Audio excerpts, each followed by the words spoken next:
క్రీస్తునాథునిచే మిక్కిలిగా ప్రేమింపబడుతున్న ప్రియ సహోదరి సహోదరులారా, మిమ్మందరినీ ఆదివార సువార్త సుగంధ ప్రబోధానికి ప్రేమతో ఆహ్వానిస్తూ ఉన్నాను. ఈరోజు మనం 15వ సామాన్య ఆదివారములోనికి అడుగుపెట్టి ఉన్నాం. ఈనాటి పరిశుద్ధ గ్రంథ పఠనాలు ద్వితీయోపదేశకాండము నుండి, కొలెస్సీలకు రాసినటువంటి లేఖ నుండి మరియు లూకాసు వార్త నుండి వింటూ ఉన్నాం. అయితే ఈనాటి మొదటి పఠనమును గురించి మనము పరిశీలించినప్పుడు, వాగ్దాన భూమి అన్నటువంటిది దేవుడు ఇజ్రాయేలు ప్రజలకు ఇచ్చినటువంటి ఒక బహుమానం. ఈ వాగ్దాన భూమిలో వారు మెదిలే విధానాన్ని బట్టి ఆ యొక్క వాగ్దాన భూమి అన్నటువంటిది వారికి చెందినటువంటిదై ఉంటుందా లేదా దానిని కోల్పోతారా అన్నటువంటిది ఆధారపడి ఉంటుంది. ఎప్పుడైతే వారు దైవ సంకల్పానుసారము, దేవుని ఆజ్ఞానుసారము వారు జీవించగలిగినప్పుడు దేవుని యొక్క ఆ బహుమానము పదిలంగా వారికి ఉంటుంది. ఒకవేళ లేని ఎడల ఆ యొక్క బహుమానము అన్నటువంటి దానిని పోగొట్టుకోగలరు. దీనిని పరిపూర్తిగా అర్థము చేసుకున్నటువంటి మోషే మరొక మారు వారు వాగ్దాన భూమికి ప్రవేశించిన తరువాత పాటించవలసినటువంటి విధి విధానాలను గురించి అనుభవపూర్వకంగా చెబుతూ ఉన్నాడు. ఎందుకు అంటే, తనే అంతమందిని వాగ్దాన భూమికి నడిపించినప్పటికీ జరిగినటువంటి ఒకే ఒక పొరపాటు వలన ఆ యొక్క వాగ్దాన భూమిలోనికి ప్రవేశించలేకపోయి ఉన్నాడు. అంటే దానిని బట్టి తను ఆ వాగ్దాన భూమి ఫలాలను అనుభవించకపోయినప్పటికీ తన జాతి ఏదైతే ఉందో వారైనా కూడా దేవునికి పరమ విధేయులుగా ఉంటూ దేవుని ఆజ్ఞలను వారు పాటిస్తూ ఆ వాగ్దాన భూమి ఫలాలను నిండుగా పొందుకోవాలి అన్నటువంటి సదుద్దేశముతో వారికి ఈ యొక్క సారాంశాన్ని తెలియచేస్తూ ఉన్నారు. దీనిని తెలియచేస్తూ ఈరోజు మనము చదువుకున్నటువంటి పఠనము ద్వారా ముఖ్యంగా ఆయన అంటూ ఉన్నాడు, ఈ యొక్క విధి విధానాలు, ఆజ్ఞలను పాటించడము అన్నటువంటిది ఏదో అది కష్టసాధ్యమైనటువంటిది కాదు. అంటే కష్టతరమైనటువంటిది ఏమీ కాదు, అది అందుబాటులో ఉండేటువంటిదే. దేవుడు మనకు అసాధ్యమైనటువంటి దానిని మన ముందు ఉంచడు. మనకు సాధ్యపడేటువంటి దానిని మాత్రమే మన ముందు ఉంచుతాడు. ఆ ఆజ్ఞలను మనము పాటించినప్పుడు ఆ ప్రభు యొక్క ప్రేమను, ఆ ప్రభు యొక్క లాలింపు ఆలింపు అన్నటువంటి దానిని పొందుకోవడానికి ఆస్కారం ఉంటుంది. కాబట్టి మీకు వసగబడినటువంటి ఈ ధర్మశాస్త్రము అన్నటువంటిది ఏదైతే ఉందో, ముఖ్యముగా దేవుని ఆజ్ఞలు ఏవైతే ఉన్నాయో వాటిని తూచా తప్పకుండా పాటించండి. తద్వారా మీరు దేవుని యొక్క అనుగ్రహాలకు పాత్రులవుతారు. లేని ఎడల శిక్షార్హులవుతారు అన్నటువంటి విషయాన్ని స్పష్టముగా నాటి ఇజ్రాయేలు జనాంగానికి మోషే తెలియచేశాడు. అయితే ప్రియమైన సహోదరి సహోదరులారా, ఈనాటి పఠనములో నుండి కాకపోయినప్పటికీ మోషే ఇదివరకే, అనగా ద్వితీయోపదేశ కాండము 6వ అధ్యాయము 4-5 వచనాలలో దేవుని యొక్క ప్రేమను గురించి ప్రస్తావిస్తూ, దేవుణ్ణి ఏ విధంగా మనము ప్రేమించాలి, పూర్ణ శక్తితో, పూర్ణ ఆత్మతో, పూర్ణ హృదయముతో ప్రేమించాలి అన్నటువంటి దానిని బోధించారు. అదే విధముగా సోదరుడు అనగా పొరుగువాని ఎడల ఉండవలసినటువంటి ప్రేమ బాధ్యతను గురించి కూడా 15వ అధ్యాయము 17-11 వచనాల వరకు స్పష్టంగా తెలియచేశారు. అయితే ఇక్కడ మనము ప్రత్యేకంగా గమనించవలసినటువంటిది, ఈ గ్రంథానికి ముందు వెళితే లేవియా కాండములో మనము 19వ అధ్యాయం 34వ వచనములో చూస్తాము. ఎవరు ఈ పొరుగువాడు సోదరుడు అన్నటువంటి వాడు అంటే కేవలము ఒక యూదా జాతికి చెందినటువంటి అనగా వారి జాతీయులను మాత్రమే వారు పొరుగువారుగా పరిగణించేటువంటి వారు. అదే మోషే బోధన కూడా. ప్రియ మిత్రులారా, ఇది ఈ విధమైనటువంటి బోధన ఉండగా అది ఒక మాదిరిగా చెప్పాలంటే చాలా సులభతరమైనటువంటిదే అని చెప్పాలి. ఈరోజు ఈ యొక్క మొదటి పట్టణము సువార్త పట్టణానికి ఒక ఉపోద్ఘాతముగా నిలుస్తూ ఉంది. ఈ సువార్త పట్టణములో పొరుగువాడు ఎవడు అన్నటువంటి దానికి ఈ మంచి సమరయుడు ఉపమానములో సుస్పష్టమైన జవాబు అన్నటువంటిది జరుగుతుంది. ప్రియ సహోదరి సహోదరులారా, ఇక్కడ ఈ యొక్క సువిశేష పట్టణము 2 భాగాలుగా మనము విడదీస్తే మొదటిగా 2 ప్రశ్నలు ఏమిటి? ఆ యొక్క ధర్మశాస్త్ర బోధకుడు క్రీస్తు దగ్గరకు వచ్చి నేను నిత్య జీవాన్ని పొందుకోవడానికి ఏమి చేయాలి అని అన్నప్పుడు, ఇదిగో ఇందాక మనం రెఫర్ చేసుకున్నటువంటి వాటిని ప్రభువు వారికి చెప్పాడు. అయితే దానిని ఇంకా ఒక రకంగా ప్రశ్నిస్తూ మరి అయితే నీ వలే నీ పొరుగువారిని ప్రేమించు అని అన్నారు కదా. నీ పొరుగువాడు అంటే నా పొరుగువాడు ఎవరు అని ప్రశ్నించినప్పుడు క్రీస్తు కేవలము ఒక పాత నిబంధన నుండి మాత్రమే తీసుకోకుండా ఒక కథ రూపంలో వారికి ఈ యొక్క జవాబును మంచి సమరయుడు అన్నటువంటి ఉపమానము ద్వారా తెలియపరిచాడు. ఇక్కడ మనము గమనించవలసినటువంటిది, ఈ ధర్మశాస్త్ర బోధకునికి నిజంగా ఈ పొరుగువాడు ఎవరో అన్నటువంటి విషయము తెలియదా, తెలియకనే తెలుసుకోవాలని అడిగాడా అని అంటే ఇది కొంతమంది వివరణ ప్రకారము ఆయనకు తెలుసు, అయినా కానీ ఎందుకు అడిగాడు అన్నటువంటి దానికి జవాబుగా చెప్పాలంటే ఈ ధర్మశాస్త్ర బోధకులు ఎవరైతే ఉన్నారో వారు ఎక్కువ శాతము కూడా పరిసయ్యుల గుంపునకు చెందినటువంటి వారు, వర్గానికి చెందినటువంటి వారు. ఈ పరిసయ్యులు ఎక్కువగా ఈ ధర్మశాస్త్రాన్ని తూచా తప్పక పాటిస్తున్నటువంటి వారు. దాన్ని పాటించడము అంటే మోషే చట్టానుసారము వారు పొల్లుపోకుండా అన్నిటినీ కూడా పాటిస్తూ ఉన్నారు. అదే దానిని ఎక్కువగా చేసి ప్రజలపైన కూడా రుద్దుతూ ఉన్నారు. ఇప్పుడు పొరుగువాని విషయంలో కూడా వారికి తెలుసు, అదే దానిని వారు బోధిస్తున్నారు, పాటిస్తూ ఉన్నారు. అది ఎవరు? పొరుగువాడు అన్నటువంటి వారు వారి యొక్క తోటి యూద జాతీయుడే అన్నటువంటి విషయము. మరి ఇప్పుడు ఈ ధర్మశాస్త్ర బోధకుడు ప్రభువును అడగడము ద్వారా ప్రభువు తప్పకనే లేక చెప్పకనే ఈ విషయాన్నే చెప్పాలి, యూదా జాతీయుడే తోటి పొరుగువాడు అన్నటువంటి విషయాన్ని. ఆ రకంగా అలా ప్రభువు చెప్పినప్పుడు క్రీస్తు ప్రభువు కూడా చివరికి మేము పాటిస్తున్నటువంటి ధర్మశాస్త్రాన్నే ఆధారంగా చేసుకొని దాని ప్రకారమే ఉన్నాడు. అంటే క్రీస్తుతో మేము క్రీస్తుతో ఉన్నాము, క్రీస్తు కూడా ఎక్కడో కాదు అన్నటువంటి భావనతోన ప్రజలందరినీ కూడా మభ్యపెట్టడానికి, తర్వాత తమకు తాము జస్టిఫై చేసుకోవడానికి ఈ యొక్క ప్రశ్నను అడిగినట్టుగా తెలుస్తూ ఉంది. సరే, ఏది ఏమైనప్పటికీ క్రీస్తు ప్రభువు వారు ఆలోచనలను తలకిందలుగా చేస్తూ ఒక ఉపమానాన్ని ఇక్కడ చెబుతూ ఉన్నారు. ఒకడు యెరూషలేము నుండి జెరికోకు ప్రయాణమైపోతూ ఉన్నాడు. ఆ మార్గము బందిపోటు దొంగలకు నిలయముగా ఉన్నట్లుగా తెలుస్తూ ఉంది. అంత సురక్షితమైనటువంటి మార్గము కాదు.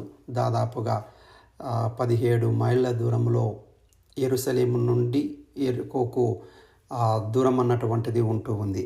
అయితే ఆ యొక్క వ్యక్తిని ఎవరో దుండుగులు గాయపరచడము, ఆ తర్వాత కొన ఊపిరితో అక్కడే వదిలివేయడము, ఆ తదనంతరము ఆ మార్గము గుండా కొంతమంది దారిలో పోతూ ఉన్నారు. అందులో ప్రధానంగా ఈ అర్చకుడు ఒకడున్నాడు, లేవీయుడు అన్నటువంటి వాడు మరొకడు ఉన్నాడు. ఆ వెళుతూ ఈ కొన ఊపిరితో పడినటువంటి ఆ వ్యక్తిని చూశారు. చూసి కూడా చూడనట్టుగానే పక్క నుండి వెళ్ళిపోయారు. తరువాత వచ్చినటువంటి వాడు సమరయుడు ఆ వ్యక్తి కొన ఊపిరితో ఉండడాన్ని గమనించాడు. ఆ యొక్క అవసరతను బట్టి ఆ వ్యక్తికి సహాయము చేశాడు. ఇక్కడ ప్రియమైన మిత్రులారా, మనము గమనించవలసినటువంటిది, ఆ పడినటువంటి వ్యక్తి ఎవడు అంటే యూదా జాతీయుడే. అంటే ఈ అర్చకునికి మరియు లేవీయుడు అన్నటువంటి వాడికి సొంత జాతీయుడే, సొంత పొరుగువాడే. అయితే తను కున ఊపిరితో ఉన్నప్పటికీ సహాయం చేయలేకపోయారు. ఇందుకు ప్రధానమైనటువంటి కారణము వారు మైలు పడతారు అన్నటువంటి ఉద్దేశముతో. ఎందుకు అంటే సంఖ్యాకాండము 19వ అధ్యాయము 11వ వచనములో ఎవరైతే చనిపోయినటువంటి శరీరాన్ని తాకుతారో వారు 7 రోజుల పాటు మైలు పడతారు అన్నటువంటి చట్టము ఒకటి ఉంది. మరి ఆ విధంగా వారు గనక ఆ వ్యక్తిని తాకడముతో, ఆ రక్తాన్ని తాకడంతో వారు అన్క్లీన్ అన్నటువంటిది, ఆ మైలు పడడం అన్నటువంటిది అవుతుంది. అంటే వారు ఇక్కడ తోటి వ్యక్తి కష్టాల్లో ఉన్నాడు, లేకుంటే కొన ఊపిరితో ఉన్నాడు అన్నటువంటిది కూడా పక్కన పెట్టి వారు మైలు పడడము, లేకుంటే ఆ దేవాలయంలో వెళ్ళి పూజలు పునస్కారాలు చేయడంపైనే వారి ధ్యాస ఉంది. కానీ తోటి వ్యక్తి కష్టాల్లో ఉండేటువంటి వ్యక్తికి సహాయపడదాము అన్నటువంటి ఇంకిత జ్ఞానము వారికి లేకపోయింది. ఏ దేవాలయాల్లో పూజలు పునస్కారాలు చేస్తే ఏంటి, తోటి వ్యక్తికి సహాయపడాలి అన్నటువంటి ఇంకిత జ్ఞానము లేనప్పుడు, ఏ హోదాలో ఉన్నా, ఎంత పెద్ద పెద్ద అంతస్తులు అధిగమించినా కూడా తోటి వారి ఎడల జాలి, దయా, కరుణ అన్నటువంటిది ఒకరిలో కనుమరుగైనాయంటే అవన్నీ కూడా నిండు సున్నా అని ఇక్కడ మనము గమనించాలి. ప్రియమిత్రులారా, ఈ వ్యక్తులు తన జాతీయుడైనప్పటికీ వారు సహాయము చేయకపోగా, అయితే అదే దారిలోన సమరయుడు అన్నటువంటి వాడు వస్తున్నాడు. ఎవడు ఈ సమరయుడు అంటే, సమరయులకు యూదులకు పచ్చగడ్డి వేస్తే బగ్గుమనేలా వారి మధ్య వైరం అన్నటువంటిది ఉంది. ఎంతవరకు అంటే, ఒక తోటి యూద జాతీయుని మరీ దారుణంగా తిట్టాలి అంటే యు సమరిటన్, సమరయుడా అన్నటువంటి మాట ఉపయోగించి తిట్టడానికి ఉపయోగించేటువంటిది అది. అంటే అంత నీచంగా, అంత అగౌరవంగా వాడబడేటువంటి జాతిగా సమరయులను చూస్తూ ఉన్నారు ఈ యూదులు. అయితే ఆ కోవకు చెందినటువంటి సమరయుడు వచ్చి ఈ యూదా జాతీయుడైనటువంటి ఆ పడి ఉన్న వ్యక్తికి పరిచర్యలు చేసి ఆయనను అన్ని విధాలుగా తన దగ్గర ఉండేటువంటి తైలమును తీసుకొని అంటించి కట్టి తన గాడిద పైన కూర్చోబెట్టుకొని అక్కడ పక్కన ఉండేటువంటి సత్రము దగ్గరికి తీసుకొని వెళ్ళి అక్కడ అడ్మిట్ చేయడము. ఆ తదనంతరము నేను మరలా వచ్చి మీకు మిగతా అన్ని ఖర్చులు కూడా పోగా ఇప్పటికి 2 దినారాలు పెట్టుకొని తరువాత నేను వచ్చిన తర్వాత మిగతా దానిని మీకు ఇస్తాను అని చెప్పడం అన్నటువంటిది చూస్తూ ఉన్నాం. ఒక్క మాటలో చెప్పాలంటే, శత్రువుకు పరిచర్యలు చేసి ప్రాణాన్ని పోశాడు. మరొక శత్రువుగా పరిగణింపబడినటువంటి సమరయుడు. మరి ఇక్కడ పొరుగువాడికి సహాయము చేసుకోకపోగా శత్రువు వచ్చి శత్రువుగా ఉండేటువంటి మరో వ్యక్తికి ప్రాణము పోశాడు. ఇది కూడా మనకు ఒక పాఠము నేర్పించాలి. కొంతమంది అనవసరంగా లేనిపోనటువంటి వాటిని ఆపాదించుకొని నా జాతి, నా కులము, నా అన్నటువంటి బంధము, బలగము అన్నటువంటి దానికి ఎంతగానో ప్రాముఖ్యతనిస్తూ ఉంటారు. చివరికి నీవు అవసరతలో ఉన్నప్పుడు నానుకునేవాడు ఎవడై ఉంటాడు అంటే, ఇదిగో నీ పొరుగువాడు, నీకు తెలవనటువంటి వాడు, నీ స్నేహితుడు, నీ జాతికి సంబంధం లేనటువంటి వాడే నీకు సహాయపడుతూ ఉంటాడు మిత్రమా. కావున నా అన్నటువంటి దానిని తగ్గించుకొని మన అన్నటువంటి భావనతో, మంచిది మంచి, చెడు చెడు అన్నటువంటి భావనతో ముందుకు వెళ్ళడం అన్నటువంటిది అభినందనీయముగా ఉంటూ ఉంది. చివరికి ఉపమానములో ఈ పై ముగ్గురిలో ఎవరు పొరుగువాడు అంటే, ఆపదలో ఉండేటువంటి వాడికి సహాయపడిన వాడే అని ధర్మశాస్త్ర బోధకుడు జవాబు చెబుతాడు. ఇక్కడ కూడా ఆ యొక్క విషాన్ని కక్కుతూ ఉన్నాడు.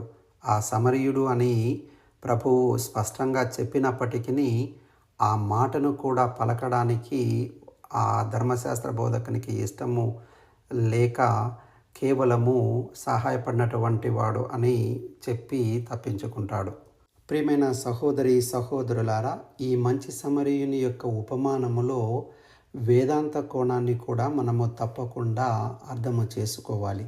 ఏమిటి ఆ వేదాంత కోణము అంటే, ఈ మంచి సమరయుని యొక్క వ్యక్తిత్వాన్ని లేక ఆ యొక్క క్యారెక్టర్ను క్రీస్తు ప్రభువుకే ఆపాదించి చెబుతూ, శాశ్వతమైనటువంటి మంచి సమరయుడు క్రీస్తు ప్రభువే అని వారు క్రీస్తును గురించి అభివర్ణించారు. ఏ విధంగా క్రీస్తు ప్రభువు శాశ్వత మంచి సమరయుడు అవుతూ ఉన్నాడు అంటే, ఈ విధమైనటువంటి వివరణ మనకు దొరుకుతూ ఉంది. ఇప్పుడు యెరూషలేము నుండి యెరికోకు అనేటువంటి 2 పేర్లను మనము చూస్తూ ఉన్నాం. ఇక్కడ యెరూషలేము అన్నటువంటిది క్రీస్తు ఉండేటువంటి స్థానమే యెరూషలేము. ఆ యెరూషలేము నుండి యెరికో మార్గము అని అంటే ఇది భూలోకము ఎరికోగా అని చెప్పవచ్చు.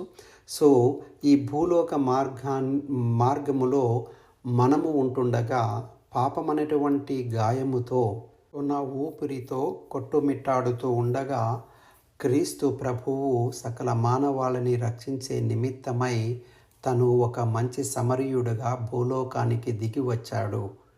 దిగివచ్చినటువంటి తన యొక్క పరిచర్యతో సకల మానవాళినందరినీ కూడా రక్షించేటువంటి ప్రక్రియ చేపట్టి ఆ పరిచర్యలో భాగంగా ఎంతోమందిని ఎన్నో విధాలుగా ఆయన తన యొక్క బిడ్డలుగా చేర్చుకున్నాడు. ఇప్పుడు తను ఈ లోకములో ఉంటుండగానే ఒక సత్రము అన్నటువంటి శ్రీసభను స్థాపించి పాపం గాయాలతో ఉండేటువంటి మనందరినీ కూడా ఆ సత్రము అన్నటువంటి శ్రీసభలో బిడ్డలుగా చేసి ఆ తదనంతరము ఆ యొక్క సత్రపు యజమానికి 2 దినారములను ఉపమానములో ఆ యొక్క సమరయుడు ఇచ్చినటువంటి విధంగా క్రీస్తు ప్రభువు కూడా ఆ 2 దినారములు అన్నటువంటివి కొంతమంది వేదాంత నిపుణుల ప్రకారము 2 దినారములు అన్నటువంటివి క్రీస్తు ప్రభువు తన యొక్క శరీరము రక్తము అని కొంతమంది చెబుతారు. లేదా దివ్య సంస్కారాలు అన్నటువంటివి ఈ శ్రీసభలో స్థాపించి ఆ దివ్య సంస్కారాల ద్వారా పాపముతో ఉండేటువంటి సకల మానవాళ్లకు అవి ఔషధములుగా ఉండాలి అన్నటువంటి ఉద్దేశముతో స్థాపించి వాటి ద్వారా ఈ పాపముతో ఉండేటువంటి వారి పాపాలన్నింటినీ కూడా కడిగివేస్తూ వారికి తగినటువంటి ఆత్మీయ భోజనాన్ని దివ్య ప్రసాదము ద్వారా అందిస్తూ ఉన్నారు. ఇది క్రీస్తు ప్రభువు శ్రీసభకు 2 దినారములు అన్నటువంటి ఈ దివ్య సంస్కారాలను అప్పజెప్పి మరలా నేను తిరిగి వస్తాను అని ఏ విధంగానైతే ఆ మంచి సమరయుడు చెప్పి ఉన్నాడో క్రీస్తు ప్రభువు కూడా శిష్యులతో చెప్పాడు, నేను మరలా తిరిగి వస్తాను, నేను వచ్చి మరలా మిమ్మందరినీ కూడా నేను నాతో పాటుగా తీసుకొని నేనుండేటువంటి స్థానానికి తీసుకొని వెళుతాను అని ఈ యొక్క సత్రపు యజమాని అయినటువంటి క్రీస్తు ప్రభువు నాడు తను పరలోకానికి వెళ్ళడానికి ముందు శిష్యులతో చెప్పి ఉన్నాడు. ప్రియమైన సహోదరి సహోదరులారా, ఈ కోణాన్ని అంతటినీ కూడా మనము చూసినప్పుడు తప్పకుండా క్రీస్తు ప్రభువు శాశ్వతమైనటువంటి మొట్టమొదటి మంచి సమరయుడు అని చెప్పకనే మనం ఆ యొక్క వివరణ అంతా కూడా చెబుతూ ఉంది అని మనం అర్థం చేసుకోవాలి. మరి ఇప్పుడు చివరిన ఏమి నేర్చుకోవాలి ఈ మంచి సమరయుని ఉపమానము సందర్భంగా ఈ ఆదివారం రోజున మనం ఏమి ఇంటికి తీసుకొని పోవాలి అని అంటే కొన్ని అంశాలను మనము అలా చూద్దాం. ఏమిటి? మొట్టమొదటిగా క్రీస్తు ప్రభువు తను యూదాజాతీయుడు అయినప్పటికీ సమరయులు తన ఎడల ఏ విధమైనటువంటి ఈర్ష్యాద్వేష భావాలు ఉన్నప్పటికీ తను వాటిని గురించి ఏమీ పట్టించుకోలేదు. ఆ విషయాలు కూడా ఆయనను ఏమీ కూడా తట్టలేదు. He remained as untouched. ప్రియమైన సహోదరి సహోదరులారా, కొన్ని సందర్భాల్లో నేను అందుకనే ఆ రోజు నుండే లేక ఆ సందర్భము నుండే లేక ఆ సంఘటన నుండే నేను ఇట్లా అయ్యాను అని కొంతమంది చెబుతూ ఉంటారు. క్రీస్తు ప్రభు విషయానికే వచ్చినప్పుడు క్రీస్తు ప్రభువు కూడా తను యెరూషలేము మార్గానికి యెరూషలేమునకు వెళ్ళేటువంటి మార్గములో కొన్ని సమరయ పట్టణాల గుండా వెళ్ళడానికి వచ్చినప్పుడు ఆ యెరూషలేము పట్టణములో సమరయ పట్టణాల గుండా వెళుతుంటే సమరయులు ఆయనను అడ్డుకున్నారు. నీవు ఈ విధంగా వెళ్ళడానికి వీల్లేదు, ఇవి సమరయ పట్టణాలు, నీవు ఒక యూదుడు ఎలా వస్తావు అని అన్నప్పుడు తనతో ఉండేటువంటి శిష్యులు జేమ్స్ గారు మరియు యోహాను గారు వారిపైన అగ్ని వచ్చి నశించిపోయేలా మేము ప్రార్థన చేయమందమా అని అంటే, లేదు అలా చేయకూడదు అని చెప్పి మరొక మార్గము గుండా వారు యెరూషలేమునకు వెళుతూ ఉన్నారు. అనగా ఈ సమరయులకు యేసు యూదా జాతీయుడు కాబట్టి ఆ యొక్క వైర్యము అన్నటువంటిది ఎంతగానో ఉంది. అయితే ఈ ఉపమానములో ఆ వైరము కలిగినటువంటి ఆ సమరయుల యొక్క గొప్పతనాన్ని, మంచితనాన్ని ఆయన పొగిడాడు. ఆ విధంగా తన సొంత జాతీయులకు ఒక పాఠము నేర్పించాడు. ప్రియమైన సహోదరి సహోదరులారా, మనము కూడా అనవసరమైనటువంటి బాంధవ్యాలను అంటగట్టుకొని ప్రతిసారి ప్రతి ఒక్కరిని వెనక వేసుకొని రావడము అన్నటువంటిది కాదు. మనము ఉండవలసినటువంటిది ఈ లోకపరమైనటువంటి అనవసరమైనటువంటి ఏవైతే బాంధవ్యాలు ఉన్నాయో అవి మనకు శత్రుత్వాన్ని కల్పించకూడదు. అటని చెప్పి మిత్రుత్వంతో అంటుకొని రాసుకొని పూసుకొని పోవడము అన్నటువంటిది కాదు. క్రీస్తు ప్రభు వలె మనము ఉండగలగాలి అని మనం నేర్చుకోవాలి. ఇకపోతే రెండవదిగా, క్రీస్తు ప్రభువు ఈ సోదరుడు అన్నటువంటి లేక పొరుగువాడు అన్నటువంటి దానికి ఒక నూతన అర్థాన్ని, పరమార్థాన్ని ఇచ్చాడు. ఒక మాటలో చెప్పాలంటే, ఎందుకంటే అప్పటి వరకు పొరుగువాడు అన్నటువంటిది కేవలము వాడి సొంత జాతీయుడు మాత్రమే. క్రీస్తు ప్రభువు ఇప్పుడు శత్రువుగా భావిస్తున్నటువంటి ఆ సమరయులను వారి పొరుగువాడు అని చెప్పారు. ఇక్కడ శత్రువు పొరుగువాడు అన్నటువంటిది పక్కన పెడితే, ఎవరైతే అవసరములో ఉన్నారో వాడే మన పొరుగువాడు.